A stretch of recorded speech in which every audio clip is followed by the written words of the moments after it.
প্রিয় উচ্চ মাধ্যমিকের চতুর্থ সেমিস্টারের ছাত্রছাত্রীরা এডুকেয়ার স্টাডি সেন্টার চ্যানেলে তোমাদের স্বাগত। আজ আলোচনা করব তোমাদের রাষ্ট্রবিজ্ঞান সাবজেক্টের প্রথম অধ্যায় অর্থাৎ আন্তর্জাতিক সম্পর্ক, মৌলিক ধারণা ও রাজনৈতিক মতবাদ। এই অধ্যায়ের একটি মোস্ট ইম্পর্টেন্ট 6 মার্কের প্রশ্ন ও তার উত্তর নিয়ে। উদারনীতিবাদ বলতে কি বোঝো, এই মতবাদের প্রধান বৈশিষ্ট্যগুলি উল্লেখ করো। প্রশ্নটি খুবই গুরুত্বপূর্ণ। আমি যেভাবে আলোচনা করব এভাবে লিখলেই তবে তোমরা ফুল মার্কস পাবে। উত্তর: ভূমিকা বলে পয়েন্টস করবে। উদারনীতিবাদ বর্তমানে একটি জনপ্রিয় মতবাদ হিসাবে আত্মপ্রকাশ করেছে। উদারনীতিবাদ বা লিবারিজম শব্দটি ল্যাটিন শব্দ লিবার থেকে এসেছে। লিবার শব্দের অর্থ হলো স্বাধীন।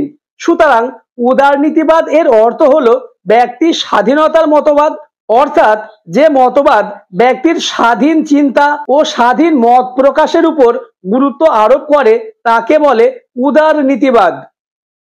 এবার পয়েন্টস করবে উদারনীতিবাদের মূলনীতি বা বৈশিষ্ট্য। উদারনীতিবাদের গুরুত্বপূর্ণ বৈশিষ্ট্যগুলি হলো: 1 নম্বর পয়েন্টস, ব্যক্তির স্বাধীনতা। উদারনীতিবাদ ব্যক্তির স্বাধীনতার উপর সব থেকে বেশি গুরুত্ব আরোপ করে। তারা ব্যক্তির স্বাধীনতার উপর কোনো নিয়ন্ত্রণের পক্ষপাতী নয়, কারণ তারা মনে করেন নিয়ন্ত্রণ থাকলে ব্যক্তির বিকাশ হবে না। দ্বিতীয় পয়েন্টস, নিরপেক্ষ আদালত। উদারনীতিবাদী ন্যায় বিচারের জন্য একটি নিরপেক্ষ আদালতের পক্ষপাতী।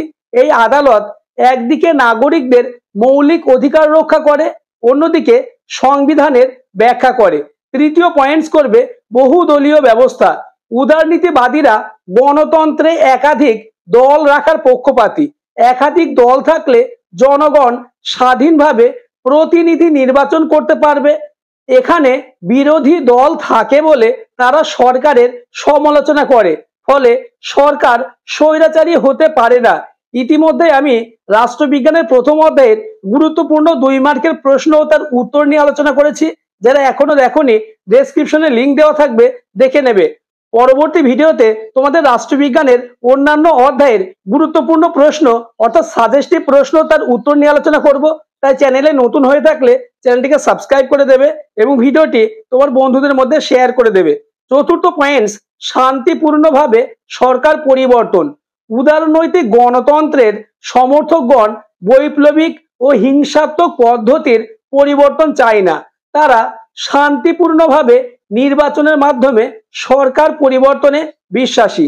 পঞ্চম পয়েন্টস করবে প্রাপ্তবয়স্কের ভোটাধিকার। উদারনৈতিক গণতন্ত্রের সার্বিক প্রাপ্তবয়স্কের ভোটাধিকার এর উপর গুরুত্ব আরোপ করা হয়। জাতি, ধর্ম, নারী, পুরুষ, ধনী, দরিদ্র নির্বিশেষে সবাই এখানে স্বাধীনভাবে ভোট দিতে পারে। পরের পয়েন্টস, রাষ্ট্র জনগণের সেবক। অধ্যাপক ম্যাকাইভারের মতে রাষ্ট্র জনগণের সেবা করে বলেই তার নির্দেশ দেওয়ার ক্ষমতা রয়েছে। রাষ্ট্র সমাজের এজেন্ট হিসাবে জনগণের অধিকার সমূহ সৃষ্টি করে। রাষ্ট্র জনগণ অপেক্ষা বড় হতে পারে না। ম্যাকাইভার ধর্ম, নৈতিকতা, প্রথা ও সংস্কৃতির উপর রাষ্ট্রীয় হস্তক্ষেপের বিরোধী ছিলেন। রাষ্ট্রের কাজকর্মকে আইন শৃঙ্খলা প্রতিষ্ঠা, জীবন ও সম্পত্তি রক্ষা এবং প্রাকৃতিক সম্পদ সংরক্ষণ তথা কৃষি ও শিল্পের বিকাশ সাধনে সীমিত রাখার তিনি পক্ষপাতী ছিলেন। সপ্তম পয়েন্টস করবে সমাজস্থ নাগরিকদের স্বার্থ রক্ষা। অধ্যাপক হ্যারল্ড ল্যাস্কি 1935 খ্রিস্টাব্দে তার প্রকাশিত শীর্ষক গ্রন্থ the state in theory and practice এ রাষ্ট্রকে একটি জাতীয় সমাজ বলে অভিহিত করেন। রাষ্ট্র আইন সঙ্গতভাবে বল প্রয়োগের অধিকারী।